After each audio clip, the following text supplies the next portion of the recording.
بسم اللہ الرحمن الرحیم۔ السلام علیکم ڈیئر اسٹوڈینٹس، آج کی کلاس کے اندر ہم اسلامیات کلاس 7 نبی کریم خاتم النبیین بطور دائمی امن کو سٹارٹ کرنے جا رہے ہیں۔ اسلام کی آمد سے پہلے جس کی لاٹھی اس کی بھینس کا اصول لاگو تھا۔ جس شخص کے پاس طاقت ہوتی وہ جو چاہتا کر گزرتا اور کوئی اسے روک نہ پاتا۔ اس طرز عمل نے معاشرے کو اندھیر نگری بنا دیا تھا۔ یتیموں، بیواؤں اور غلاموں پر ظلم و ستم کا بازار گرم تھا۔ اغوا و بدکاری عام تھی۔ چوری، ڈاکہ زنی اور حقدار کو اس کے حق سے محروم کرنا رواج بن چکا تھا۔ کمزور فریاد کرتا رہتا مگر اس کی فریاد سننے والا کوئی نہ ہوتا۔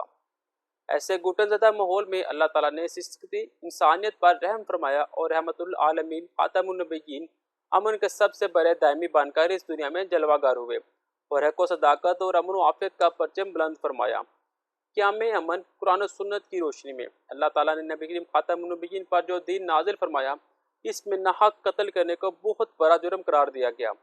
اللہ تعالیٰ نے ایک انسان کا قتل پوری انسانیت کے قتل کے برابر قرار دیا اور ایک انسان کی جان بچانے کو ساری انسانیت کی جان بچانے کے برابر قرار دیا۔ ارشاد باری تعالیٰ ہے کہ جس نے کسی جان کو بغیر کسی جان کے بدلے یا زمین میں بغیر فساد مچانے کے قتل کیا تو گویا اس نے تمام انسانوں کو قتل کر دیا، اور جس نے کسی ایک جان کو بچایا تو گویا اس نے تمام انسانوں کو بچا لیا۔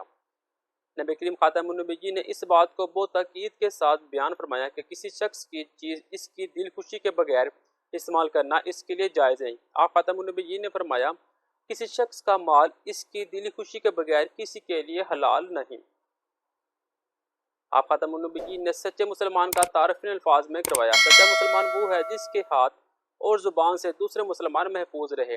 آپ خاتم النبیین نے سچے مومن کی نشانی بیان فرمائی، سچا مومن وہ ہے جس سے لوگوں کے مال اور جانیں محفوظ ہو۔ نبی کریم خاتم النبیین نے اسلامی ریاست میں بسنے والے غیر مسلمانوں کے لیے بے شمار حقوق بیان فرمائے۔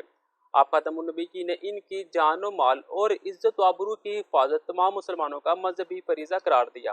آپ خاتم النبیین نے ارشاد فرمایا جس نے اسلامی ریاست میں بسنے والے کسی غیر مسلم پر ظلم کیا یا اس کا حق مارا یا اس پر اس کی طاقت سے زیادہ بوجھ ڈالا یا اس کی دل رضامندی کے بغیر اس کی کوئی چیز لی تو میں قیامت کے دن اس مسلمان کے خلاف غیر مسلمانوں کے حق میں وکیل بنوں گا۔ نبی کریم خاتم النبیین نے اس بات کی تعلیم دی کہ جب ایک مسلمان دوسرے مسلمان سے ملے تو اسے سلام کرے اور جسے سلام کیا جائے وہ سلام کا جواب دے۔ سلام دراصل اسلامیت کی ایک دعا ہے۔ جب ایک شخص دوسرے کو سلام کرتا ہے تو وہ نہ صرف اسے سلامتی کی دعا دے رہا ہوتا ہے بلکہ اسے یہ پیغام بھی دے رہا ہوتا ہے کہ تمہیں میری طرف سے کوئی تکلیف یا نقصان نہیں پہنچے گا۔ نبی کریم خاتم النبیین اور قیام امن کے معاہدے۔ اسلام سے پہلے عرب لوگ معمولی باتوں پر لڑ پڑتے اور لڑائیاں کئی سالوں تک جاری رہتی۔ عربوں کی سب سے زیادہ مشہور جنگ کو حرب فجار کہا جاتا ہے۔ یہ جنگ قریش اور بنو قیس کے درمیان ہوئی۔ قریش اس جنگ میں حق پر تھے، اس لیے حضرت محمد رسول اللہ خاتم النبیین نے بھی اس میں شرکت فرمائی، لیکن اس کسی پر تلوار نہیں اٹھائی۔ اس لڑائی میں دونوں قبیلوں کو بہت نقصان کا سامنا کرنا پڑا اور کئی خاندان برباد ہو گئے، جس پر دونوں قبیلوں کے سرداروں نے آپس میں مشورے سے ایک معاہدہ طے کیا۔ وہ آپس میں لڑنے سے بچیں گے۔ ان میں سے ہر شخص مظلوم کی حمایت کرے گا، مسافروں اور تاجروں کی حفاظت کی جائے گی۔ اس معاہدے کو حلف الفضول کہا جاتا ہے۔ اس معاہدے میں رسول اللہ خاتم النبیین نے بھی شرکت فرمائی۔ اعلان نبوت کے بعد آپ اس معاہدے میں شرکت پر خوشی کا اظہار فرمایا کرتے تھے۔ آپ خاتم النبیین نے فرمایا اس معاہدے کے بدلے اگر کوئی مجھے سرخ رنگ کے 100 اونٹ بھی دے تو میں قبول نہ کروں۔ آج بھی اس معاہدے کے لیے کوئی مجھے بلائے تو میں حاضر ہوں۔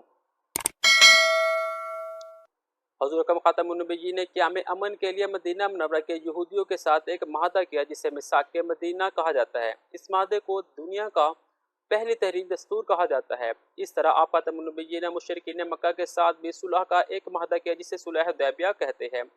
اس معاہدے کا مقصد بھی جنگ کا خاتمہ اور امن کا فروغ تھا۔ قیام امن کے لیے نبی کریم خاتم النبیین کی کوششیں۔ نبی کریم خاتم النبیین نے معاشرے کے امن و سکون کو برباد کرنے والوں کو اس عمل سے روکنے کے لیے شرعی سزاؤں کا نفاذ کیا۔ آپ خاتم النبیین نے چوری، بدکاری اور شراب نوشی جیسی گنونے افعال کی سزائیں مقرر کی، ناجائز طریقے سے ایک دوسرے کا مال کھانے، سود خوری اور جوے کو حرام قرار دیا۔ عرب قبائل میں اتحاد و اتفاق پیدا کیا۔ ہر انسان خواہ وہ مسلمان ہو یا غیر مسلم اس سے بدعہدی اور وعدہ خلافی کو ممنوع قرار دیا۔ نہ صرف خود مظلوموں کی داد رسی کی بلکہ انسانیت کی بقا کے لیے یتیموں، بیواؤں، مسکینوں اور غریبوں کی کفالت کے فضائل بیان کیے۔ آپ خاتم النبیین نے عورتوں، بچے اور غلاموں اور بوڑھوں کے حقوق کا ذکر کر کے معاشرے کو امن کی راہ پر گامزن فرمایا۔